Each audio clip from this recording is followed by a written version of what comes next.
Alright guys, so I thought in this video I would go through all of the 5v12 matchups, the 6v11 matchups, see who my potential Cinderella teams really could be. I did reveal my bracket fully yesterday.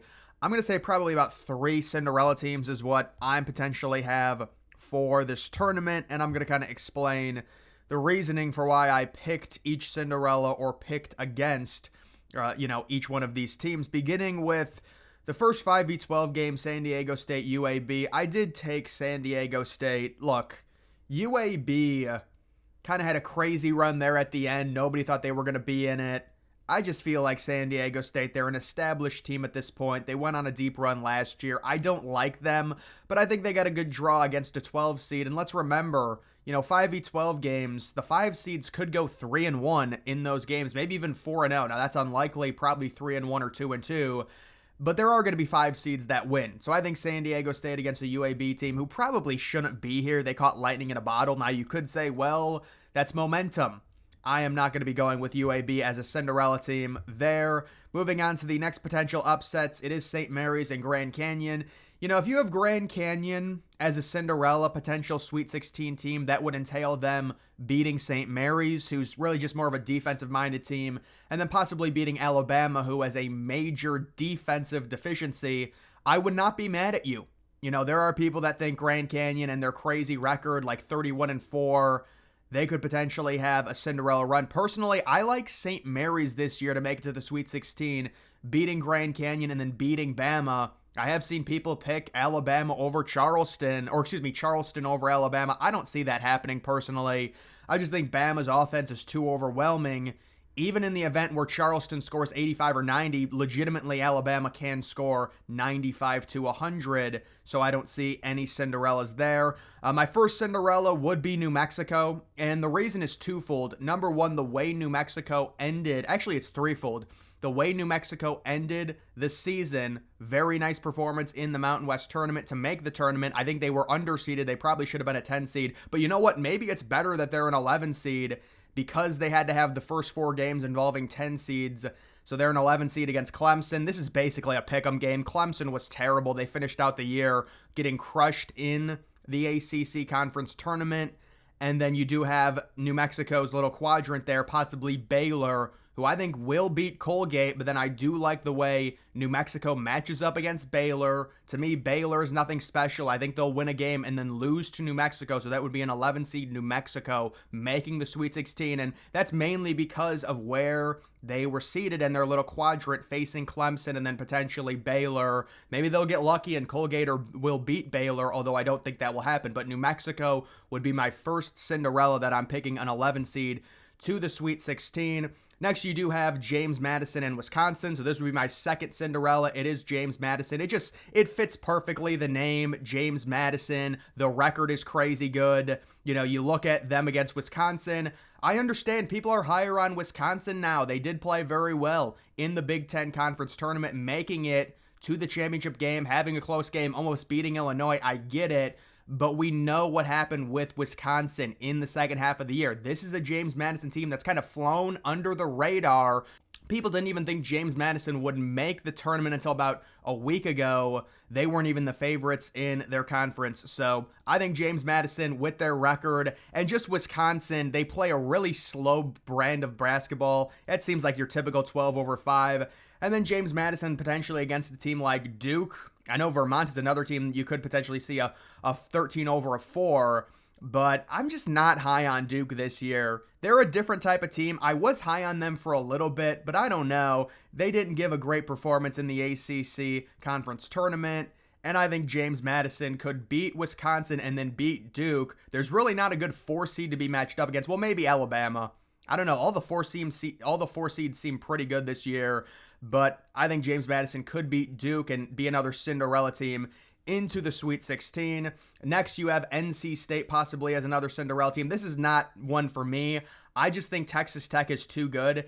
Now, if NC State, based on their recent run, winning the ACC, that's how they got into this tournament, they obviously stole a bid from someone else by winning it and getting the auto. I just don't think they're a good matchup with Texas Tech. Texas Tech, I have winning that game.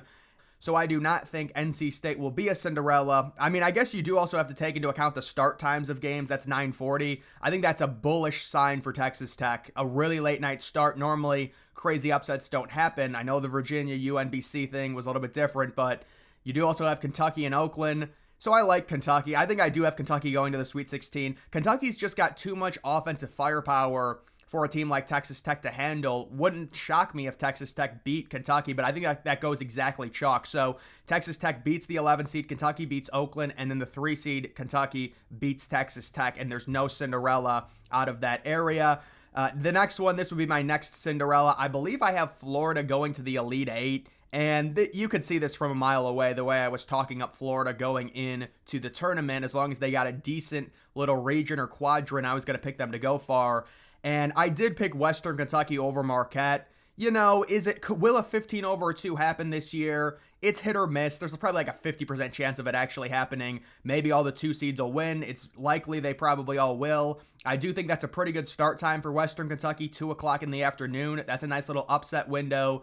Florida, you know, you're going to have to hold your breath, whoever they face. Preferably, if you're Florida, you probably want to face Boise State, but either Boise State or Colorado, Florida will very likely play down to, and it'll be a really close game. But if Florida wins that game, look out. Certainly, if you're Marquette, you would much rather Florida lose. They're just such a bipolar team.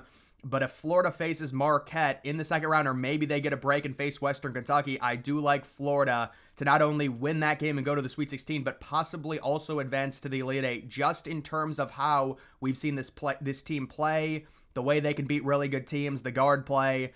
I think Florida can go very deep, and I am not a big fan of Marquette as a 2 seed. Next, you do have McNeese and Gonzaga. I did pick McNeese, so I had 2 12/5s.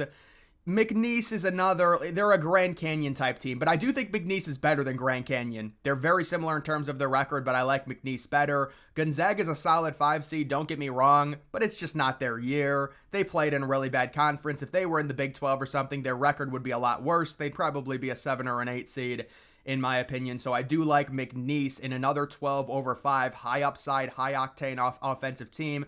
And then you possibly have McNeese beating a team like Kansas or Samford. I'm guessing Kansas will beat Samford, but I could see McNeese then beating Kansas. Kansas and Duke to me are very similar this year. It just doesn't seem like it's their year. Maybe they'll turn it on in the tournament, but I don't know. We will see. And then taking a look at the next little quadrant, Oregon is my next Cinderella team. So maybe I have 4 Cinderella teams. I don't know. But Oregon, the 11 seed, I just think they got a great little draw facing South Carolina. That's virtually a pick'em game. I believe South Carolina is 1.5 point favorites in a 6v11 game. It's because South Carolina's analytics are not good.